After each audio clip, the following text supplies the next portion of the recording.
ating operasyon or operation listo protocols. Siguro kung hindi nakapaganda ng gusto, lalo na sa forced evacuation, ay baka mas maraming casualties. No? Sa ngayon ay 10 ang ating casualties. Ang isa ay galing sa Catanduanes.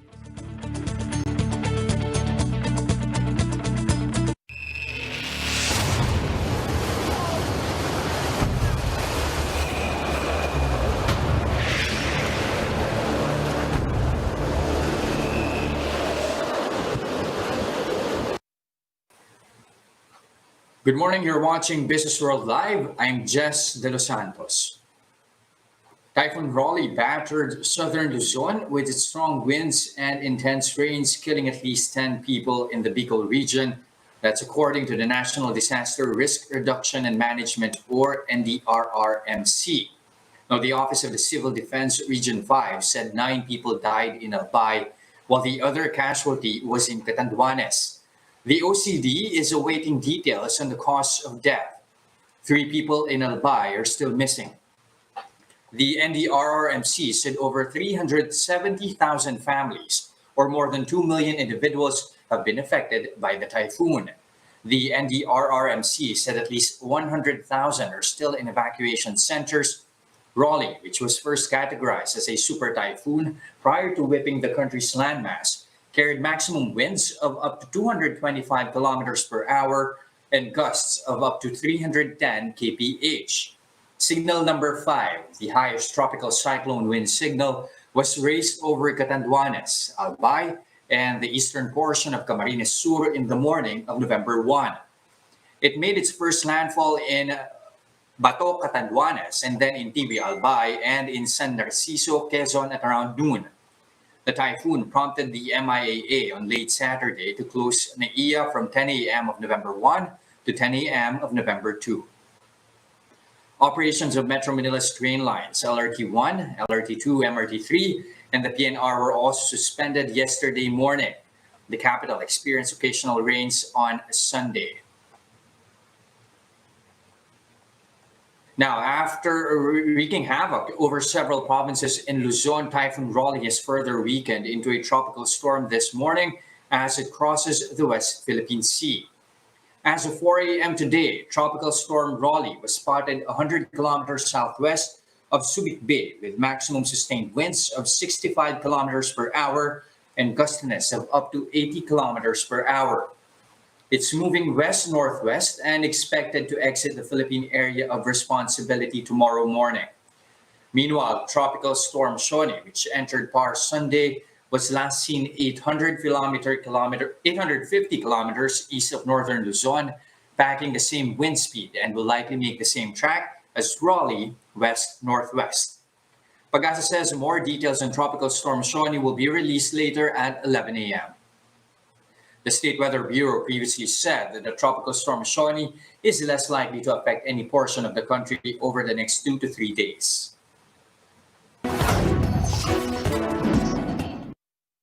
Now, here are the headlines from the economic front we're keeping our eyes on. Inflation is seen to slightly pick up in October due to a rise in food prices and transport costs, as well as baseline effects. A poll conducted by Business World among 15 economists estimates October inflation coming in at 2.4%, close to the higher end of the central bank's 1.9 to 2.7% forecast. It realized the figure would be faster than the 2.3% inflation rate recorded in September. Analysts said upside risk from higher prices of some food groups may have caused a slight acceleration in inflation in October. Recent typhoons may have also caused the uptick of some prime commodities. A rise in fares and transport costs are also seen as contributors to the likely faster inflation in October. Higher electricity rates could be another upside risk, according to analysts. However, economists believe a slightly faster inflation will not be enough to compel the Bangko Sentral to further cut rates. Inflation data will be out Thursday, while the central bank will convene on November 19th for their second to the last policy meeting. Foreign business groups are hoping to see concrete results from the government's campaign against corruption to increase investor confidence in the country. This after the Justice Department formed the so-called mega task force to probe into supposed anomalies in the entire government before President Duterte's term ends. The EU ASEAN Business Council rather said eradicating corruption is important to give European investors the certainty that they will not be subjected to unnecessary demands that go beyond normal business practices. The American Chamber of Commerce, meanwhile, noted that corruption is a major business concern among foreign investors as it wastes business taxes and steals goods and services from citizens.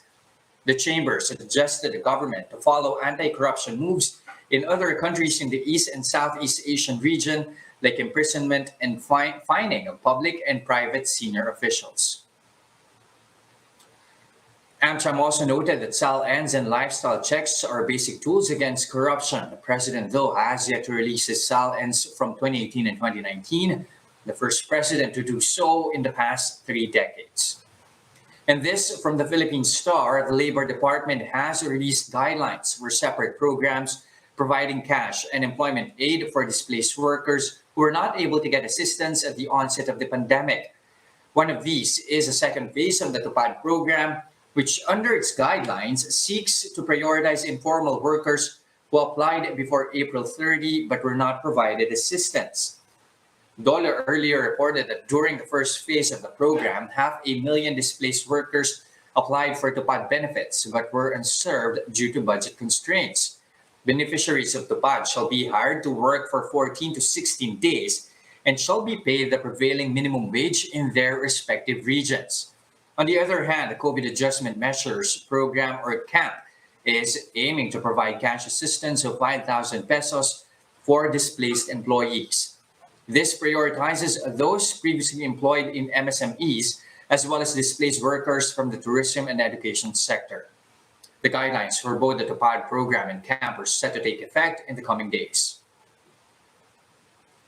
Now, over in the United States, U.S. President Donald Trump and Democrat candidate Joe Biden are making a last-ditch attempt to secure support in battleground states. Bloomberg's Ritka Gupta discusses the state of play ahead of Tuesday's election with Manus Crani and Bloomberg Daybreak Middle East. Let's listen in. Voter turnout. I mean, it quite literally has been massive. But then I look at the numbers from the likes of Iowa. Biden is slipping in the polls to Trump there. What are the stakes in terms of the polls being out? Good morning.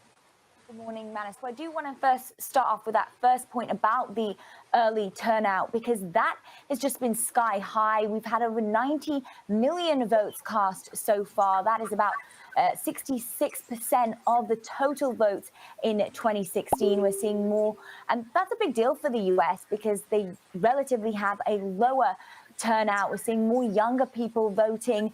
We're seeing fewer undecided voters as well. And you mentioned it last hour, though, despite this early record turnout, we are actually seeing Black and Latino voters lagging thus far.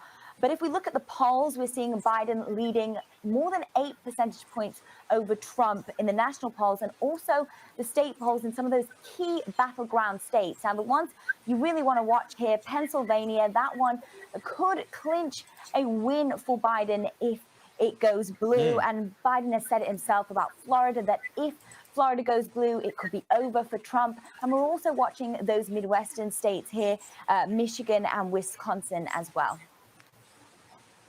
It's interesting, again, going back to the demographics, Ritika, isn't it? You got this under turnout in states like Florida for Black and Latino voters. I'm looking at the ABC latest poll breaking on Twitter. Florida is a toss-up, Ritika. Joe Biden leads by 7 points in Pennsylvania. So let's talk about if this does go down to a crunch, Ritika. It's now assumed that the president will litigate, and he has got the tilt of the Supreme Court on his side, hasn't he? Well, you're quite right. Trump's position has always been that if I don't win the election, then it's likely to have been rigged, and then he will probably fall back or hope to have the support of a Supreme Court weighted in his favor. And there is a high possibility that this election will be contested and that we won't have a clear answer by November the 4th. And that's because it is a complicated process with counting these votes. There are different rules in different states for how and when they are counted. For instance, in North Carolina, they have a 9-day extension period within which to count these votes. And we've already had hundreds of lawsuits over the absentee ballots and those mail-in ballots as well. And US officials actually coming out today and saying that if the election is that close, then that could fuel Russian election meddling and disinformation, and that could likely attempt to undermine Joe Biden's campaign. And how's this all playing out against the COVID backdrop? The numbers simply do not look good, do they? No, they don't at all, Manis. And we already saw that Trump's approval rating coming into this election was very low. And that is partly down to the way that he has handled COVID. He has had these huge rallies, which do appeal to his core base. They often have huge crowds, not always wearing masks, not always social distancing. There was actually a University of Stanford study that came out late Friday that said that his rallies from June to September actually caused 30,000 coronavirus cases. So that has drawn a lot of criticism, particularly from the opposition. Joe Biden having a very different approach, having much more virtual rallies going into this election. So we've seen different approaches, and we've also just seen how politicized the coronavirus has become.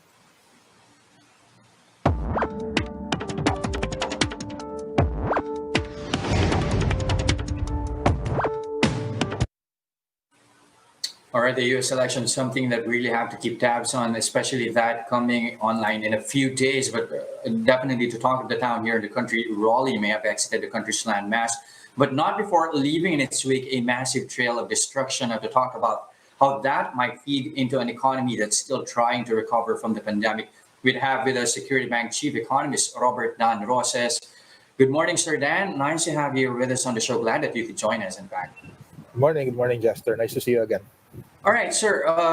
Definitely today's hot topic. You have Typhoon Rolly coming from Quinta. Of course, we've experienced this just a few days ago. Agricultural damage from Quinta, it pegged at 2.2 billion pesos, a massive volume loss and thousands of hectares affected from Luzon to Visayas. And now we have Rolly. No figures yet exactly on the exact damage here when agriculturally speaking, at least, but the DA is saying that they were able to save some 120 billion pesos of rice and 579 million pesos of corn.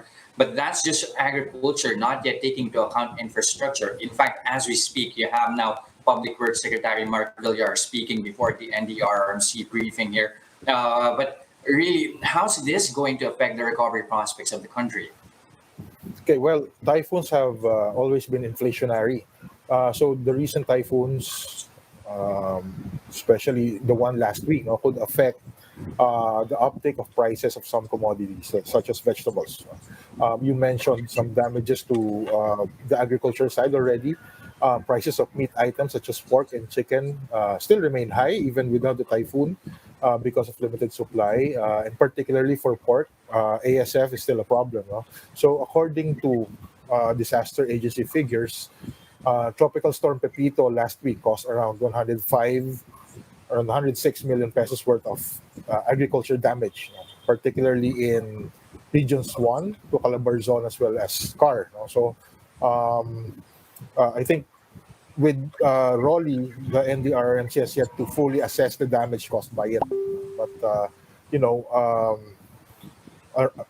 millions of people have been evacuated in the run-up to it, and it's going to cause some probably pressures in terms of funds, which have been nearly depleted by the pandemic response.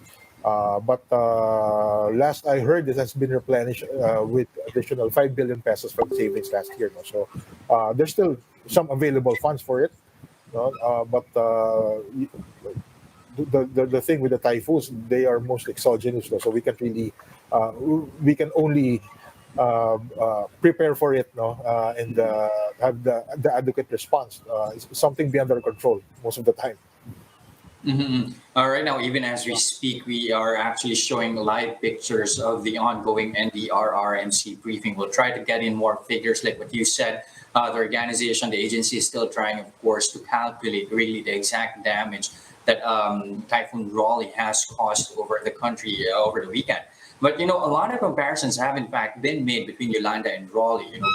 The two being the strongest in the years that they actually hit. But natural disasters are a fact of life in the Philippines, and like you mentioned, it's really hard to calculate at this stage. But historically, how much do we lose during typhoons? Um, well, it depends on the strength of the typhoon. No? If we can use as a benchmark the recent Pepito last week, no? There's around 106 million pesos. No? So that's a lot. It's just agriculture damage.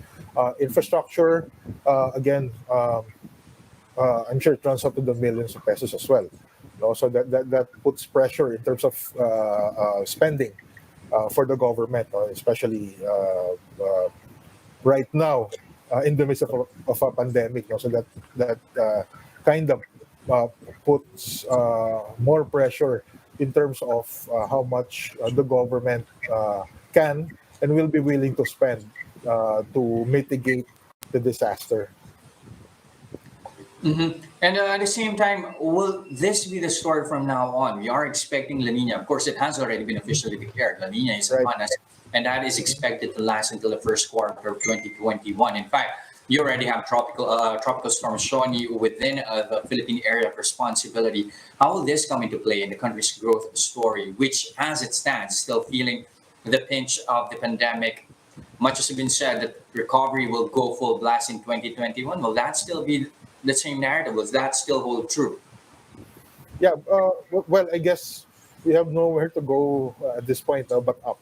But that's you're right. La Nina especially will be a cause for concern, and I'd like to think that the DA has already put into place some plans to mitigate the possible effect of La Nina, and spending, of course, has been increased for next year by around 10%. So I guess parts of it will come to the relief of, well, La Nina will primarily affect agri and fishery. So I guess part of the pandemic response will be allocated for it as well.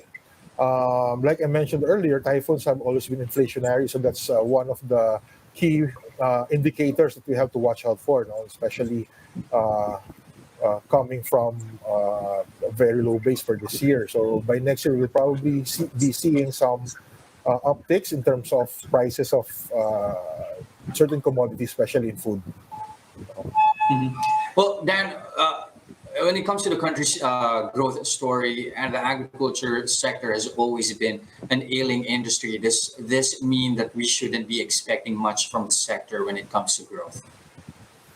Well, it has proven to be quite resilient recently, but agriculture has always been very sensitive to weather patterns. So not naman necessarily expect less, but there's going to be some tendencies, or there's just going to be some challenges from the sector moving forward.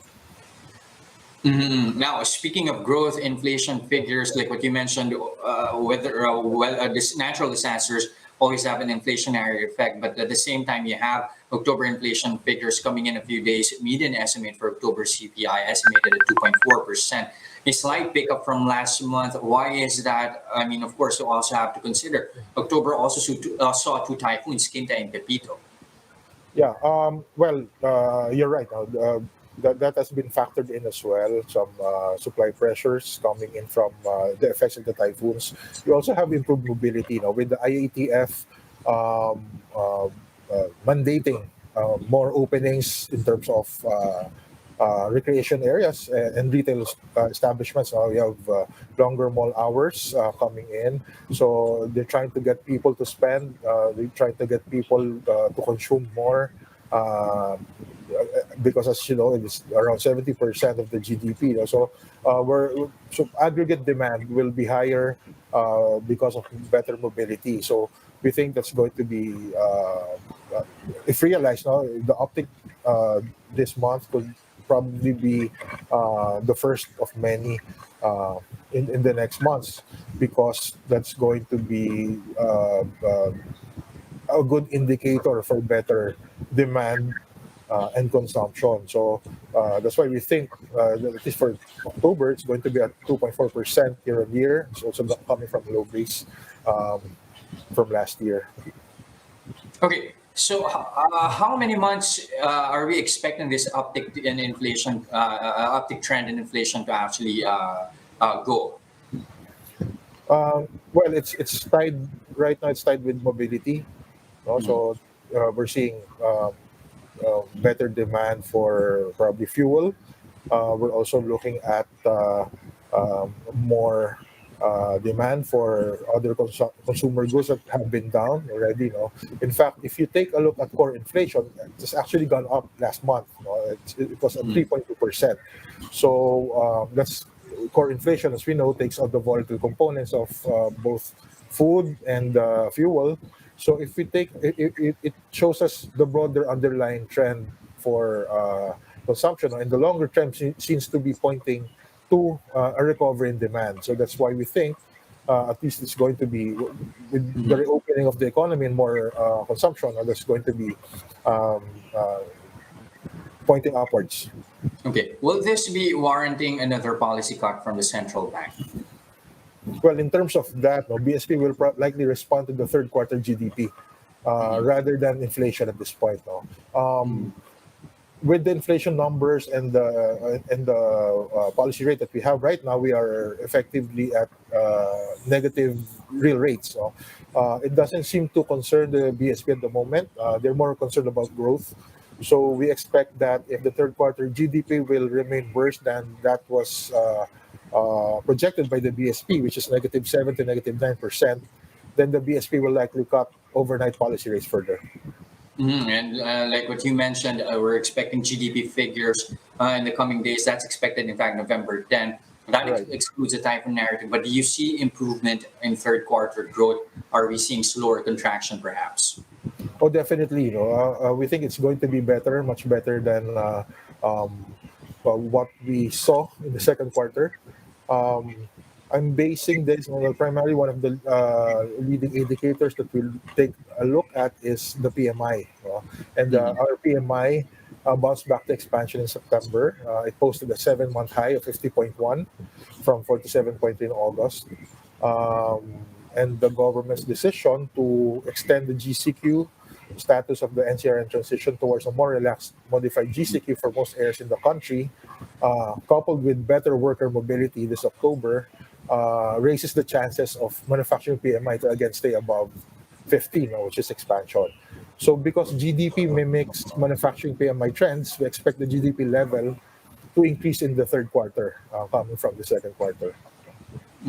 What else is needed here, Dan, to actually drive the country towards a full recovery path? I mean, you have a number of developments already. You have the Biennial 2 that's been passed. You have the budget finally, at least in the hands of the Senate. At the same time, you have officials really banking on build. So what's it going to take really for the country to go full blast when it comes to recovery? Okay, well, the situation now is mostly pointing positive, but we're still walking on a tightrope in terms of recovery.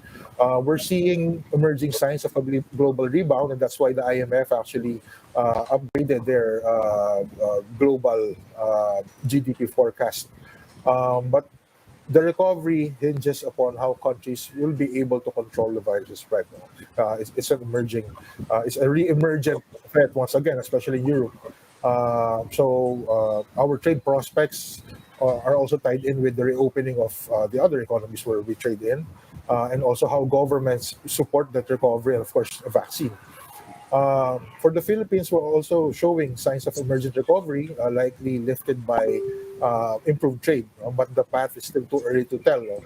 We badly need fiscal stimulus, the one that's more targeted. So that's one. The other is our ability to, rise with the trend in terms of trade.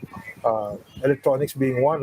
We're seeing some global demand still for very high global demand still for electronic products, and this one being one of our major export products. Also, until such time that we're able to see better recovery numbers. No, I think it's still too early to tell at the moment. No, it's still very nascent, no, but we're hopeful that at least these figures will probably be sustained in the coming months.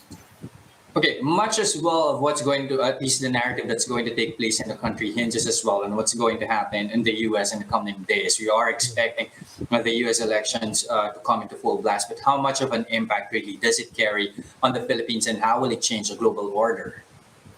Okay, well, Biden is known for his stance for multilateralism, no, and also predictability. Same with his former boss, Obama, and they're both inclined to pass far less disruptive policies. So a Biden win, I guess what's more important is if the Democrats will be able to do a sweep, including the Senate. No? That could bode well for emerging markets. And Biden will likely want to enlist the help of its allies to project a united front in terms of trade. And this means probably trying to win back countries who may have felt alienated, as it tries to pivot more to Asia. There'll probably be increasing dialogues with countries in the region as well. And also, we're seeing more U.S. and Asian country relations improving as well. So it should bode well, for emerging markets. Okay, so it's really a question of whether they will go unilateral again with Trump, or will we be seeing a multilateral approach once Biden wins? Thank you very much for those insights. Sir Robert Dan Roces, Chief Economist over at Security Man. Thank you, sir. Thank you. Pleasure. And those are the biggest news on the business and economic front this morning. Catch us again tomorrow at 9:30 a.m. I'm Jess De Los Santos. We are One News.